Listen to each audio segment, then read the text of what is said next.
Hello students, मैं वाईजे sir बहुत बहुत आपका स्वागत करता हूं पीएबीटी सॉल्यूशन में। आज जो नीट के बच्चे हैं उनके लिए सर्कमस्टांस जैसे हो गए कि पीएबीटी सॉल्यूशन वाईजे सर लेके आए हैं आपके लिए। और मैंने कहा जो भी पेपर था मुझे लग रहा है कि उसमें mole concept, then atomic structure and redox, ये पोर्शन मैंने देखे हैं क्वेश्चंस में।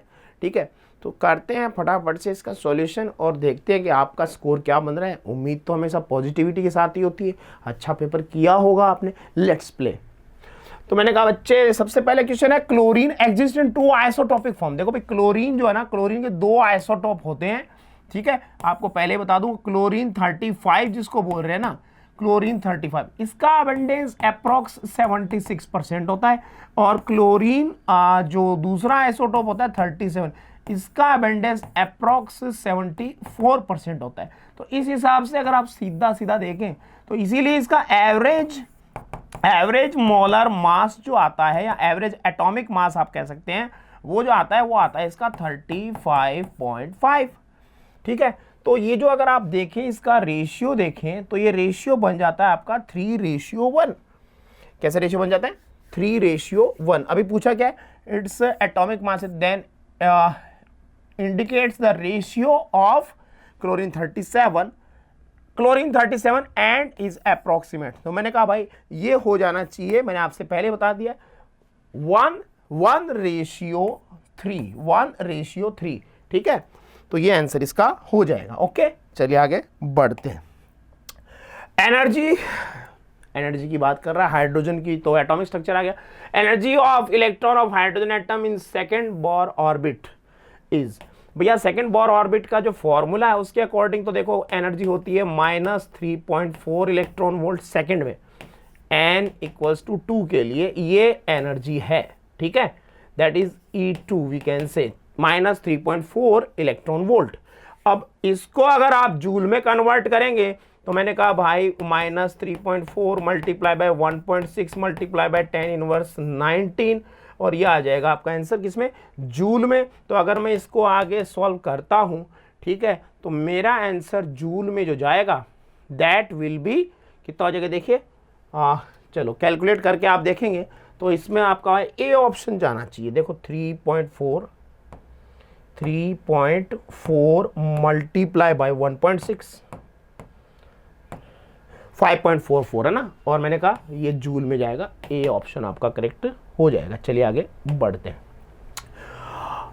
Mark the incorrect statement regarding the photo electric effect. Photo electric effect में क्या है? इलेक्ट्रॉन निकलता है सरफेस पे, मेटल सरफेस पे स्ट्राइक करता है जब लाइट फोटोन, तो मैंने कहा इलेक्ट्रॉन निकलता है। There is no time lag between the striking, ये बात एकदम सही है। इजेक्शन, इंस्टेंट इजेक्शन होता है। The number of electron ejected is inversely proportional to intensity of light. भैया देखो, इंटेंसिटी ऑफ लाइट यानी नंबर ऑफ फोटोन बढ़ते हैं तो इजेक्टेड इलेक्ट्रॉन का नंबर भी बढ़ता है, यानी डायरेक्टली प्रोपोर्शनल होगा नंबर, ना कि इनवर्सली प्रोपोर्शनल। तो ये स्टेटमेंट गलत है, बी ऑप्शन यहाँ हो जाएगा। The ratio of velocity of electron in third and fifth orbit of lithium.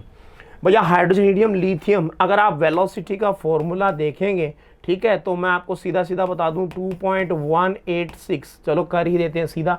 2.186 multiply by 10⁻6 multiply bye lithium के लिए Z की वैल्यू हो गई 3, और 3 में थर्ड में ही इलेक्ट्रॉन है।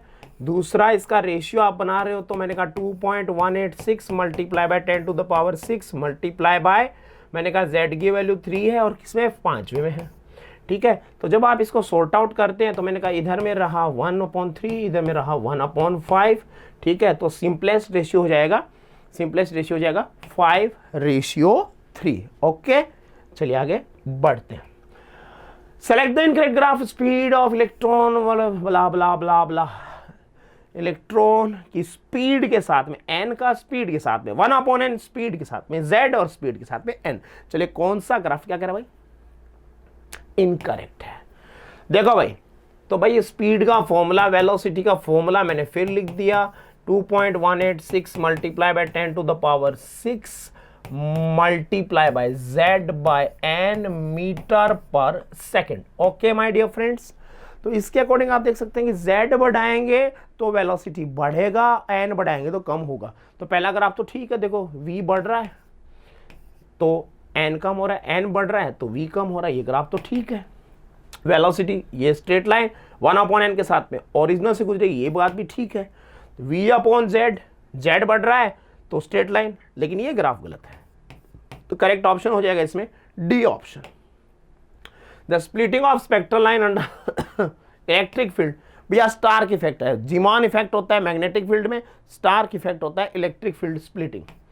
चलिए, the de Broglie wavelength of an electron accelerated by an electric field of v volt is given by, भैया डी ब्रॉगली वेवलेंथ के लिए देखो अपना फॉर्मूला जो होता है वो सीधा है h/√2m काइनेटिक एनर्जी, और काइनेटिक एनर्जी इलेक्ट्रॉन वोल्ट में भी लिख सकते हैं। तो मैंने कहा इसके लिए सीधा एक जो अपना ट्रेंड सेट है lambda equals to 1.23 divided by √v, ठीक है, ये आ जाएगा अपना किसमें, नैनोमीटर में, जब न्यूमेरिकल सॉल्व करते हैं। Few electrons have following quantum numbers, क्या चाहता क्या है, इंक्रीजिंग। चलो भाई n इक्वल्स टू 4 है, l इक्वल्स टू 1 है, तो ये हो गया भैया आपका 4p, n 4 है, l 0 है, तो ये हो गया भैया 4s, 3 है, 2 है, तो ये हो गया भाई 3 का d, n 3 है, l 1 है, तो ये हो गया भाई 3 का p। अब आपको इसको एनर्जी के अकॉर्डिंग सेट करना है इंक्रीजिंग ऑर्डर में। तो सबसे पहले इलेक्ट्रॉन किस में जाएगा, सबसे पहले इलेक्ट्रॉन अपना जाएगा देखिए 3p में, 3p में जाएगा, फिर 3p से ज़्यादा एनर्जी हो जाएगी 4s की, फिर 4s से ज़्यादा एनर्जी हो जाएगी किसकी, 3d की, और सबसे ज़्यादा एनर्जी हो जाएगी 4p की। ये ऑर्डर हो जाना चाहिए। तो देखिए आप, मैंने कहा ए ऑप्शन में मेरे को ऐसा लग रहा है सबसे पहले आया कौन, 3p, देन उसके बाद में कौन आया 4s, ओके, देन उसके बाद में कौन आया 3d, एंड देन सबसे लास्ट में अपना सबसे ज़्यादा एनर्जी वाला कौन है, 1 है, यानी कि 4p है। तो A option will be correct. Ionization enthalpy of hydrogen atom, ionization का मतलब क्या है, आयोनाइजेशन का मतलब है आपने इलेक्ट्रॉन को ग्राउंड स्टेट से फेंक दिया इनफाइनाइट पे। तब इनफाइनाइट पे तो एनर्जी जो है वो 0 होती है, मैक्सिमम एनर्जी है, ठीक है। तो आपने यहां से फेंका तो जो एनर्जी दी हुई है एक्चुअली में वो ग्राउंड स्टेट की एनर्जी है। तो मैंने कह दिया भैया सीधी बात, E1 इक्वल्स टू क्या आ जाएगा, माइनस, क्योंकि नेगेटिव होती है एनर्जी इलेक्ट्रॉन की किसी ऑर्बिट में, तो ये हो जाएगा मेरे बच्चों 10⁶, ठीक है। अब कह रहा है energy required to excite electron in from n to, अब सेकंड में आपको लेके आना है, n इक्वल्स टू 2 में लेके आना है, समझ लीजिए बात को, ठीक है। तो क्या करें, सेकंड के लिए आपको कुछ नहीं करना है, जो फॉर्मूला होता है ना फॉर्मूला, उसको आप अप्लाई कर दीजिए, 1.312 मल्टीप्लाई बाय 10⁶। एनर्जी का फॉर्मूला क्या था, मल्टीप्लाई बाय z²/n²। हाइड्रोजन है तो z की वैल्यू तो 1 रही है, n² क्या हो जाएगा, n का स्क्वायर हो जाएगा 2 का स्क्वायर, 2 का स्क्वायर कितना आ जाएगा, सॉरी यानी 2 का स्क्वायर आ जाएगा 4, ठीक है। तो इसको 4 से डिवाइड कर दीजिए, कितना आता है देख लेते हैं, कितना आता है देख लेते हैं। मैंने कहा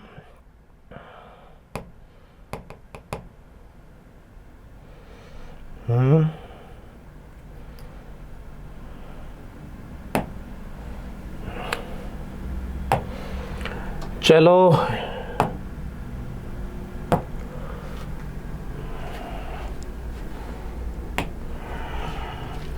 हाँ जी, आजा भाई नीचे। तो इसका हुआ 1.312 और मैंने कहा डिवाइडेड बाय 4, ये हो गया 0.328।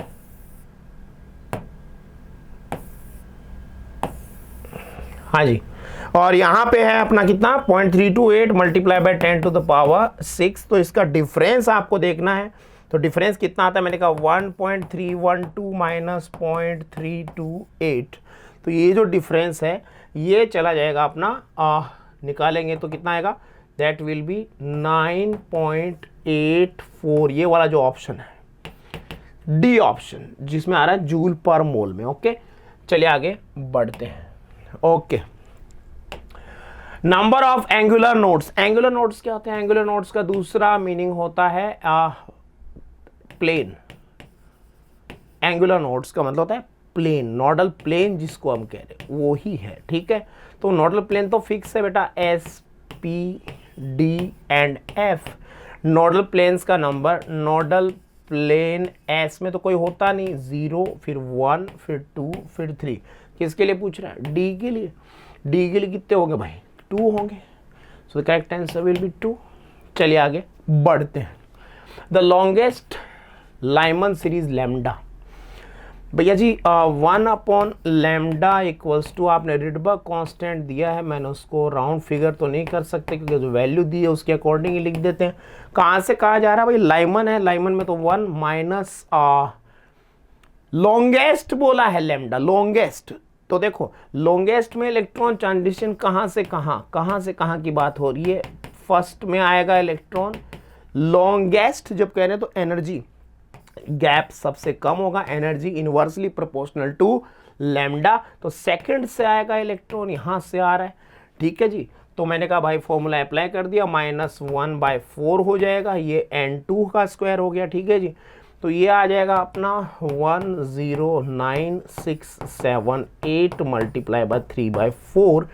ठीक है, और इसको उल्टा करेंगे, ठीक है, तो आपका जो आंसर मैच होगा दैट विल बी 1.215। ये वाला जो है ना 1215 वाला आंसर अपना करेक्ट हो जाएगा, फर्स्ट ऑप्शन। ठीक है जी, चलिए आगे बढ़ते हैं। सब न्यूमेरिकल क्वेश्चन चल रहे हैं अभी।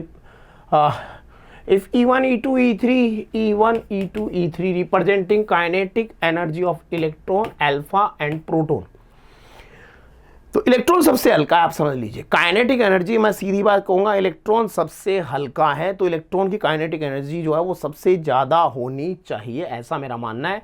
डी ब्रॉगली वेवलेंथ सबकी सेम है, मैंने कहा काइनेटिक एनर्जी सबसे ज़्यादा होनी चाहिए इलेक्ट्रॉन की, फिर उससे भारी प्रोटॉन, और फिर उससे ज़्यादा भारी कौन है? Alpha particle. तो E1 सबसे ज़्यादा, फिर E3, E1 सबसे ज़्यादा, फिर E3 एंड देन मैंने कहा E2। डी ऑप्शन हो जाएगा।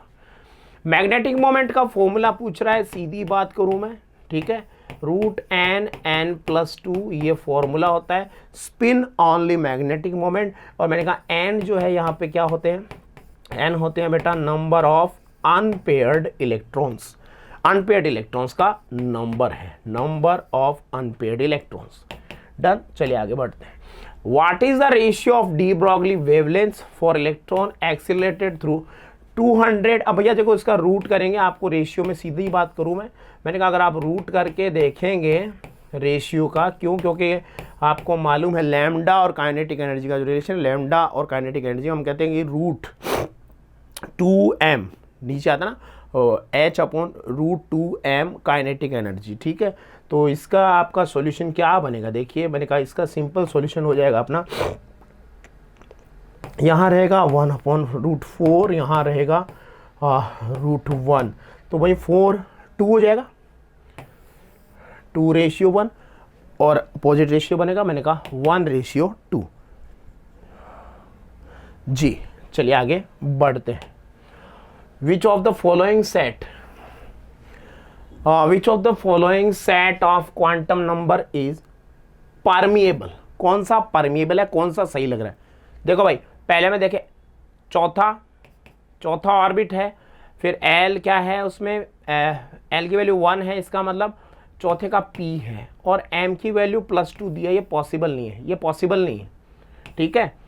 N 4 है, L की वैल्यू 2 है, तो चौथे का क्या हो गया जी? चौथे का D हो गया, और उसमें M की वैल्यू -1 पॉसिबल है, S की वैल्यू +½ पॉसिबल है, तो B ऑप्शन इसमें करेक्ट हो गया।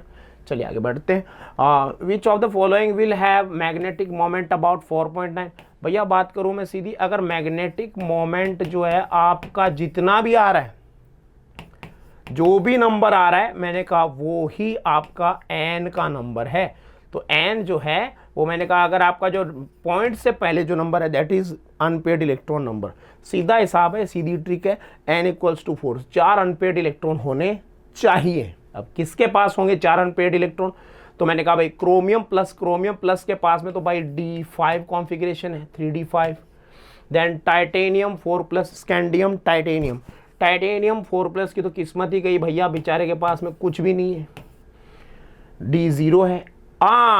ये आ गया भाई, ये है 3D6 Fe2+। तो भैया इसमें 4 अनपेयर्ड इलेक्ट्रॉन हो जाते हैं। आपको बॉक्स मेथड से अगर कॉन्फ़िगरेशन लिख के दिखाया जाए, मैंने कहा electron number 1 2 3 4 5 and electron number 6, तो 4 बैचलर हैं। C option will be correct. Speed of electron in H atom is directly proportional to, भैया डायरेक्टली प्रोपोर्शनल तो नहीं होती है, स्पीड इनवर्सली प्रोपोर्शनल होती है R के, और वो भी √R के। ठीक है, सीधी बात, 1/√R। विच डी ऑर्बिटल डिफरेंट शेप बोले तो भैया देखो डी ऑर्बिटल ऐसा जो है वो होता है dz², जिसमें XY एक्सिस पे क्या होता है, XY एक्सिस पे होता है एक रिंग जैसे सैटर्न के चारों तरफ है, और सिर्फ डंबल जो है वो Z एक्सिस पे होता है। ठीक है, चलिए। A gas is found to contain 2.3 gram nitrogen 5.3 gram. भैया जी क्या करें, सिंपलेस्ट फॉर्मूला, तो पहले आप मोल का रेशियो देखिए, नाइट्रोजन रेशियो ऑक्सीजन करते हैं तो पहले मैं कहा भाई 2.34 डिवाइडेड बाय नाइट्रोजन कह रहा है ना, तो 14 हो जाएगा ना इसका मोलर मास। हाँ, मास अपॉन मोलर मास, मोल ऑक्सीजन का कितना 5.34 डिवाइडेड बाय ऑक्सीजन कितना 16, कितना आता है देखिए 2.34 डिवाइडेड बाय 14, ये हो जाएगा 0.176, और फिर मैंने कहा 5.34 डिवाइडेड बाय 16, ये हो जाएगा 0.33। ओके, अभी इसको सिंपलेस्ट रेशियो बनाना पड़ेगा, तो डिवाइड फिर से करते हैं।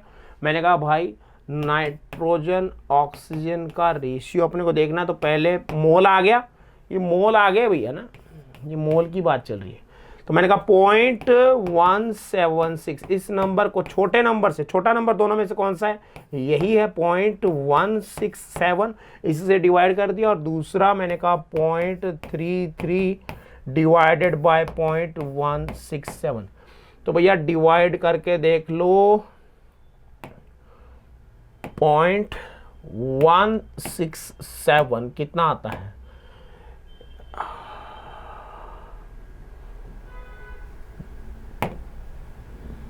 0.33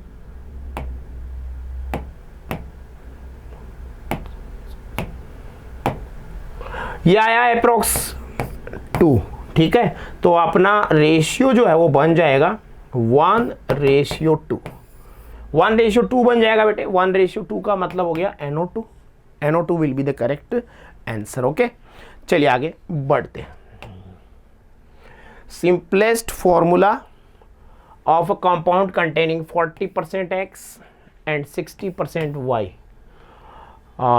तो देखिए इसमें अपने कैसे सेट करेंगे। मैंने कहा 40% है X का, तो 40 उसका मास हो गया, ठीक है, डिवाइडेड बाय उसका अगर वेट हम देखें molecular mass, mass upon molar mass. तो इसमें अगर सीधा ही अपन डील करें इसको, मैंने कहा देखो 60%, 40% एंड 60%, पहले का X Y, ये बोला 40, ये बोला 60%, ठीक है जी। तो इसमें अपने आंसर जो है वो चला जाएगा 4:3, क्योंकि 40 को रिलेट करेंगे अगर आप किससे, 10 से, और ये 20 से, तो अपना आंसर इसमें आ जाता है। इसका रेशियो बन जाएगा X4Y3। चलिए आगे बढ़ते हैं।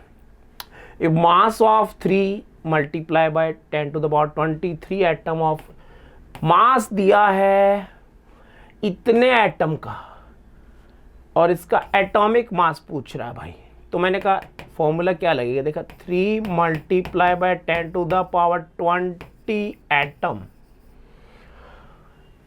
ठीक है, और उनका मास है कंटेन्स मास कितना 1.65 ग्राम। तो भैया जी एक एटम का मास कितना हो जाएगा 1.65 divided by 3 multiply by 10 to the power 23, है ना। और एटॉमिक मास का मतलब होता है Avogadro number, Avogadro number, N Avogadro number of atoms का कितना हो जाएगा। So it will be 1.65 divided by 3 multiply by 10 to the power 22 multiply by 6.022 multiply by 10 to the power 23। तो ये मैंने कहा है अप्रॉक्स में अगर देखूं 2 से, और ये गया ऊपर, यहाँ 10 टू द पावर 1 बचा। चलिए इसको देख लेते हैं। मैंने कहा 1.65 मल्टीप्लाई बाय 2 3.3 ऑलमोस्ट 33 आ गया ऑलमोस्ट, मैंने जो कैलकुलेशन देखी है उस हिसाब से। तो इसका हो जाना चाहिए 33 ग्राम पर mole, that is the correct answer. Vapour density of a chloride is 79। तो भैया इसका मोलर मास जो है वो डबल हो जाएगा, 2 मल्टीप्लाई बाय 79, और ये कितना आ जाएगा 158। ठीक है, the equivalent mass is 4। Equivalent mass जो है वो अगर आपको 4 दे रहा है, atomic mass by valency factor, यही फॉर्मूला है। The atomic mass of the element is, आपके पास में मोलर मास है 158, है ना। तो इसको अगर आप आगे सॉल्व करेंगे, इसका वैलेंसी फैक्टर, इसका वैलेंसी फैक्टर कितना हो जाएगा 4 हो जाएगा। वैलेंसी फैक्टर 4 है, 4 आएगा निकल के। इक्विवेलेंट मास कितना है 4 है। तो एटॉमिक मास कितना बनेगा, एटॉमिक मास हो जाएगा 4 मल्टीप्लाई बाय 4, कितना आ जाएगा, दैट विल बी 16। तो 16 इसका आंसर आना चाहिए, 16। डन। चलिए आगे बढ़ते हैं। The percentage of nitrogen in urea, urea का फॉर्मूला क्या है बेटे, this is the formula of urea. Urea का मोलर मास जो है वो होता है 60, और यूरिया में नाइट्रोजन का मास देखिए, अगर आप देखें नाइट्रोजन का mass, mass of nitrogen that will be, मैंने कहा कितना है 28 है। ओके, 60 ग्राम अगर हम कहते हैं 28 ग्राम ये हो जाएगा। तो परसेंटेज निकाल लो, percentage of nitrogen equals to, मैंने कहा 28 डिवाइडेड बाय 60 मल्टीप्लाई बाय 100। इसको जब आप सॉल्व करेंगे, ठीक है, 6 चौके 24, तो ये आ जाएगा 6 चौके 24, अप्रॉक्स कितना आएगा 46 आएगा, 4.6 ना, 46.6% वाला आंसर अपना B option. The normality molarity phosphorous acid, भैया नॉर्मेलिटी और मोलैरिटी का रिलेशन क्या है, मल्टीप्लाई बाय वैलेंसी फैक्टर। तो बात करूं मैं सीधी, फास्फोरस एसिड जो है इसका वैलेंसी फैक्टर जो है भैया वो होता है 2। तो भैया 0.3 मल्टीप्लाई बाय 2 ये हो गया 0.6। D option will be correct. Okay, चलिए आगे बढ़ते हैं। 1 मीटर क्यूब लीटर में कितना होता है, 1 मीटर क्यूब लीटर में भैया सीधा हो जाएगा अपना कितना 1000। चलिए आगे। 1 atom of an element x 6 point ये दिया हुआ है, 1 एटम का मास दिया है, आपको पूछ रहा है number of moles in 20 kg। भैया जी देखो 6 पॉइंट, आपने कहा 1 एटम का मास है, 6.1 एटम का मास है, पहले आपको निकालना होगा 1 मोल का मास कितना होगा। ठीक है, ओके। तो मैंने कहा भाई 6.643 मल्टीप्लाई बाय 10 इनवर्स 23, और भैया जी इसको मल्टीप्लाई कर देंगे एवोगैड्रो नंबर से, 6.022 multiply by 10 to the power 23। ठीक है, और जी ये कितना आएगा, ये कैंसिल हो गया, ये आ जाएगा अपना अप्रॉक्स 40 के आसपास आएगा। ठीक है, अब यह है आपका 40, और मैंने कहा भैया आपको निकालना है 20 kg में, यह आपका मोल आ गया है, समझिए क्या आ गया है, मोल। ठीक है, मोल आ गया। अब मैंने कहा भाई इससे आपको रिलेट करना है किसको, 20 kg को, तो mass upon molar mass, sorry 20 kg को आप पहले ग्राम में तोड़ें, ग्राम में कन्वर्ट किया, 20,000 हो गया, ओके, डिवाइडेड बाय 40, ठीक है जी, मास अपॉन मोलर मास, ये मोलर मास है ना, हाँ जी। तो भाई मेरे ये मैंने कहा हो गया अपना कितना, 1 मिनट, 2 दूनी 4, 1/2, 2.5, 500 आ गया, 500 मोल्स हो जाएंगे 500, ओके। चलिए क्या पूछा था, यही पूछा था ना, हाँ ठीक है, चलिए okay. The number of oxygen atom in 4.4 gram CO2। भैया जी देखो, मुझे तो ये पता है कि भाई 44 ग्राम CO2 जिसे आप 1 मोल कहते हैं, जिसे आप 1 मोल कहते हैं, इसमें आपका होता है number of oxygen, number of oxygen मैंने कहा 2 मोल होता है, 2 मोल ऑक्सीजन, इसका मतलब है कितना, एटम ही करें ना, 2 मोल ऑक्सीजन, ठीक है। तो भाई 4.4 में कितना हो जाएगा, 0.2 मोल, 0.2 मोल में कितने एटम होंगे, मल्टीप्लाई बाय एवोगैड्रो नंबर, तो मैंने कहा 6.022 multiply by 10 to the power 23, 6 दूनी 12, 1.2, 1.2 multiply by 10 to the power 23, first option आपका करेक्ट होना चाहिए। चलिए आगे बढ़ते हैं। 200 किलोग्राम 95% प्योर। भैया जी पहले बात तो जब प्योरिटी दी है ना, ठीक है, उससे रिलेट कर लो आप, 95 डिवाइडेड बाय 100 मल्टीप्लाई बाय 200, ठीक है जी। तो ये कितना आएगा, कितना आया भाई, 95 मल्टीप्लाई बाय 5 दूनी 10 हासिल की, 1 और इन दूनी 18 और 1 190। तो एक्चुअली में वो 200 kg नहीं है, उसमें 200 kg में कैल्शियम कार्बोनेट कितना है, कैल्शियम कार्बोनेट आपको मिलेगा 190 kg, ओके। यहाँ से अब बात खत्म होती है। मैंने कहा भाई 190 kg आपका मास है और उससे आपको कैल्शियम कार्बोनेट से आपको कैल्शियम ऑक्साइड मिल रहा है, थर्मल डीकम्पोजिशन जब आप गर्म करते हैं, तो इसका मास कितना होता है 56, कैल्शियम ऑक्साइड का कितना होता है 56 होता है, ठीक है। बस तो अब इससे रिलेट करके आपको क्या पूछा, क्या है, अपॉन हीटिंग विल गिव, तो कितना देगा, कितना देगा भाई, अगर आपका माफ कीजिए 1 मिनट, यहाँ पे 100 होता ना, 100, हाँ इसका मोलर मास 100 ग्राम से 100 से 56 होता है ना, 100 से होता है 56, ठीक है। तो इसी रिलेशन के अकॉर्डिंग हो गया 56 डिवाइडेड बाय 100 और मल्टीप्लाई बाय किलोग्राम है क्या, 190, ठीक है। तो ये कितना आएगा देखिए, किलोग्राम में है, ध्यान दीजिए अपने को। तो मैंने कहा ये हो गया अपना 190 मल्टीप्लाई बाय 56 डिवाइडेड बाय 100, कौन सा आंसर हुआ, 106.4 किलोग्राम, ओके। चलिए आगे बढ़ते हैं।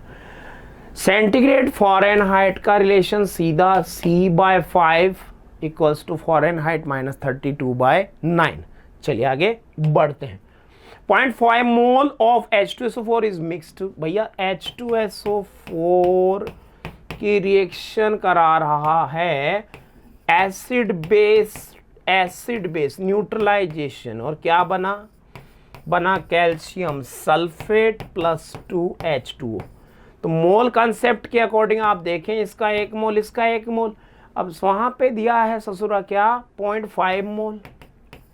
लिमिटिंग रिएजेंट की बात है LR, और यहाँ पे कितना दिया 0.2 मोल। ये तो गलत बात है ना भाई, दोनों का सेम मोल होना चाहिए। सेम मोल नहीं है तो कौन कम है, कौन है कम, ये कम है, ये भाई साहब कम है, तो कितना, ये पहले खत्म हो जाएंगे, 0.2 मोल ही बनेगा। 0.2 मोल ही बनेगा। A option. What percentage of oxygen is present in compound calcium carbonate calcium phosphate, इसको एपेटाइट भी कहते हैं। मैंने कहा भाई इसका जो मोलर मास है, पहली बात तो इसका मोलर मास ये कई बार पूछा जाता है, ठीक है, तो 1030 याद ही रखने का। और अब आपको कह रहा है कि ऑक्सीजन के बारे में पूछ रहा है, तो देखो अगर आप गौर करेंगे इसमें टोटल 27 ऑक्सीजन है। देखो 4 2 8, 8 3 24 प्लस 3, 27 ऑक्सीजन है और एक ऑक्सीजन का मास होता है 16। तो ऑक्सीजन का मास कितना आ जाएगा, देखिए 7 6 42, 16 मल्टीप्लाई बाय 27।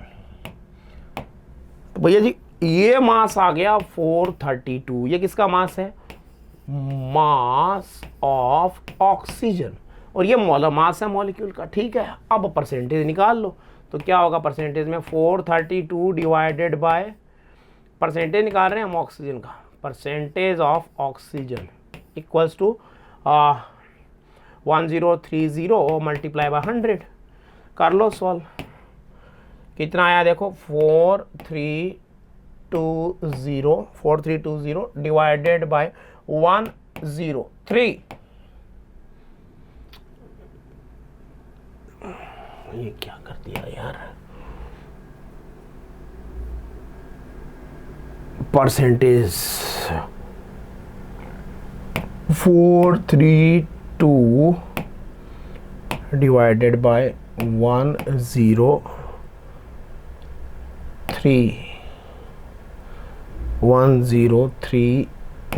चलो,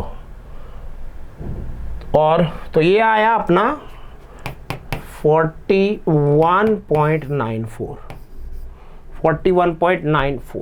कौन सा ऑप्शन हो गया, सी ऑप्शन अपना करेक्ट हो गया। चलिए आगे बढ़ते हैं। 1 AMU कितना होता है भाई, 1 AMU सीधी बात होता है 1.6 मल्टीप्लाई बाय 1.66 मल्टीप्लाई बाय 10⁻24 ग्राम, ठीक है जी। चलिए आगे बढ़ते हैं। पोटेशियम क्लोरेट इज 80% प्योर, फिर से परसेंटेज वाला एक क्वेश्चन आ गया, पीछे हमने देखा था। पोटेशियम क्लोरेट का फॉर्मूला क्या है, देखिए KClO3। इसको गर्म करते हैं, थर्मल डिकम्पोजिशन, आतिशबाजी में बहुत काम आता है ये, ठीक है। ऑक्सीजन, हम इसको बैलेंस कर दिया 2 से मल्टीप्लाई 2 से मल्टीप्लाई 3 से मल्टीप्लाई। तो भैया जी देखो इसका जो मोलर मास है, इसका मोलर मास होता है 122.5, ठीक है, और मल्टीप्लाई बाय 2, इसके 2 मोल ले रखे हैं। तो ऑक्सीजन कितना मिल रहा है आपको, ऑक्सीजन मिल रहा है 3 मोल, तो 3 मल्टीप्लाई बाय कितना आ रहा है, 3 मल्टीप्लाई बाय मैंने कहा 32। ये इस तरीके का हिसाब है। अब देखो क्या कह रहा है, 42 ग्राम आपको ऑक्सीजन मिल रहा है, 42 ग्राम। तो समझ लीजिए कि अगर मैं ऑक्सीजन 42 करता हूँ, 32 मल्टीप्लाई बाय 3 कितना हुआ, 3 दूनी 6, और मैंने कहा 3 3 9, 96, और इसका exact half divide by 2 that is 48।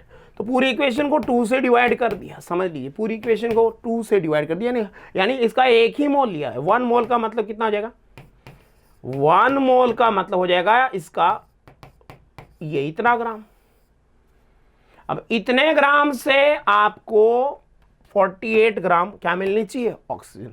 इतने ग्राम से आपको मिलनी चाहिए कितनी, 48 ग्राम ऑक्सीजन। ये बात एकदम सही है, लेकिन वो 80% ही प्योर है। इसका मतलब इससे थोड़ा ज़्यादा चाहिए, इससे थोड़ा ज़्यादा चाहिए, तो भैया ये लो, इससे थोड़ा ज़्यादा क्या है, ये तो बहुत ज़्यादा है, इससे थोड़ा ज़्यादा में आ गया कितना 153.12। सीधा ट्रिक लगाया, ज़्यादा टाइम वेस्ट करना नहीं है।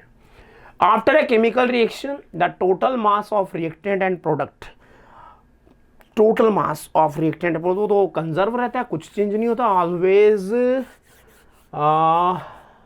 नोट चेंज नहीं होता भाई, ठीक है। An organic compound on 0.32% of sulphur, organic compound है, ये इतना परसेंट सल्फर है compound, it is mole 2 sulphur atoms. Molar mass पूछ रहा है भैया जी। एक तो ये देखो कि 0.032% कह रहा है, 0.032%, और उसमें सल्फर का मोलर मास होता है 32, तो 64 हो गया, 64 हो गया 2 मोल का, ठीक है। डिवाइडेड बाय आपको निकालना क्या है, W निकालना है, ठीक है, मल्टीप्लाई बाय 100। कर लेते हैं सॉल्व, इसको कर लेते हैं, इसको सॉल्व, ऐसे ही होगा ना। चलिए देखते हैं। तो मैंने कहा भाई W इक्वल्स टू 6400 ना, डिवाइडेड बाय 0.032,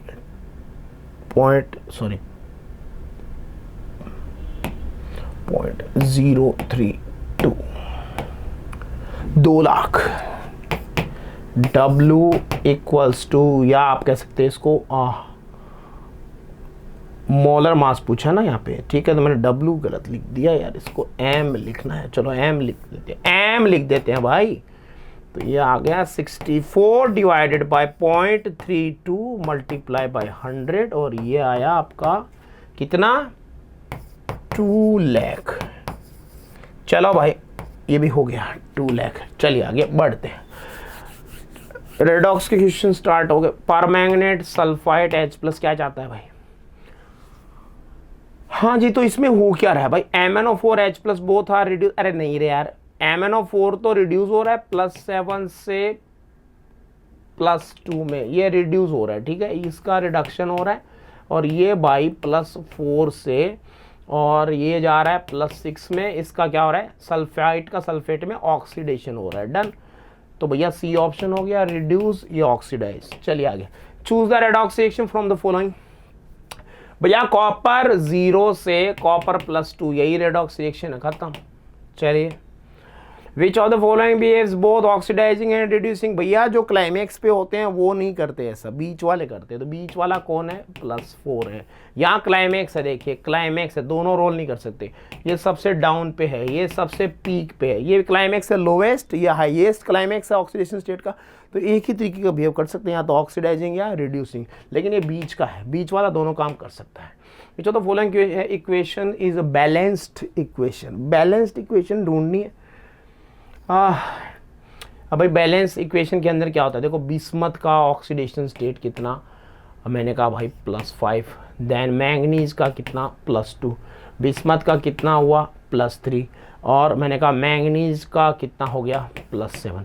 अब चेंज देखना पड़ेगा भाई। देखो +5 से +3 में कितने का चेंज हुआ, +5 से +3 में 2 का चेंज हुआ, 2 का, और +2 से ये चेंज हुआ 5 का। तो इन दोनों को अगर आप इक्वल करते तो आपको बिस्मथ वाली साइड में मल्टीप्लाई करना पड़ता कितने से, 5 से, और इसको मल्टीप्लाई करना पड़ता कितने से, 2 से। यहाँ 2 से मल्टीप्लाई करना पड़ता, आप समझ लीजिए, यहाँ 2 से और यहाँ 5 से। ये तो ठीक है, यहाँ ठीक नहीं है, तो यहाँ ठीक लग रहा है मुझे। ये रहा 5, ये रहा 2, ये रहा 5, ये रहा 2। देन ऑक्सीजन बैलेंस करने के लिए उसने देखो 7H2O 14H+, एकदम सही है, बी ऑप्शन। चलिए आगे बढ़ते हैं। The number of moles of KMnO4 reduce by 1 mole of Ki। भैया Ki -1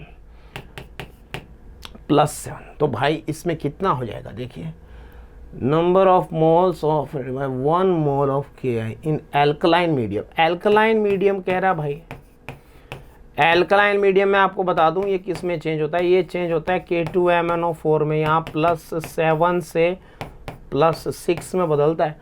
और भैया वो -1 से चेंज हो रहा है, तो उसका एक का ही चेंज आ रहा है, that's why we can say iodine में बदलना ना, I- आयोडीन में। देखिए एटॉमिसिटी के अकॉर्डिंग अगर आप मल्टीप्लाई करेंगे, तो मैंने कहा यहाँ पे -1 से 0, 2 एटम है तो 2, तो इसको मल्टीप्लाई करना पड़ेगा कितने से, 2 से, 2 मोल। चलिए, in which of the following ions are correctly arrange in the increasing order of oxidising power.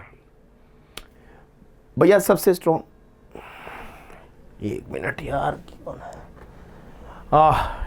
सबसे स्ट्रॉन्ग है परमैंगनेट। परमैंगनेट से वीक, उससे वीक डाइक्रोमेट, और उससे वीक VO2। तो ये हो गया बी ऑप्शन। चलिए आगे बढ़ते हैं। मैच, लिस्ट को मैच करना है भैया। N2O2 ये तो कॉम्बिनेशन है, ये तो क्या है, कॉम्बिनेशन है, combination. Lead nitrate thermal decomposition है भाई, डीकम्पोजिशन है, ठीक है, बी के साथ में फर्स्ट हो गया। और फिर सोडियम H2O पानी में डाला, रेडॉक्स है भाई, डिस्प्लेसमेंट भी, हाँ जी। तो सी के साथ में मैंने कहा आ जाएगा 2, सी के साथ में आ जाएगा 2 डिस्प्लेसमेंट, और लास्ट में हो जाएगा, क्या बच गया भाई, वही हो जाएगा लास्ट में। तो मैंने कहा फर्स्ट ऑप्शन हो गया, फर्स्ट ऑप्शन अपना करेक्ट हो गया। डिस्प्रपोर्शन हो रहा है ना यहाँ पे, ये डिस्प्रपोर्शन हो रहा है।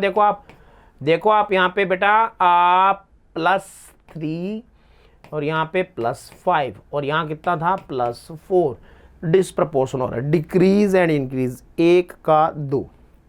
चलिए आगे, विच कंपाउंड है following contain iodine with highest oxidation number. Iodine का सबसे ज़्यादा किस में है भैया, +7 है, D option. What are the oxidation number of sulphur in S4, भैया सल्फर आर बोला है, तो भैया तो देखो इसकी स्ट्रक्चर के अकॉर्डिंग अगर देखेंगे ना तो एक्चुअली में +5 0 0, क्योंकि सल्फर और इस तरीके की स्ट्रेटजी है। डबल बॉन्ड बना दिए क्या, 1 मिनट।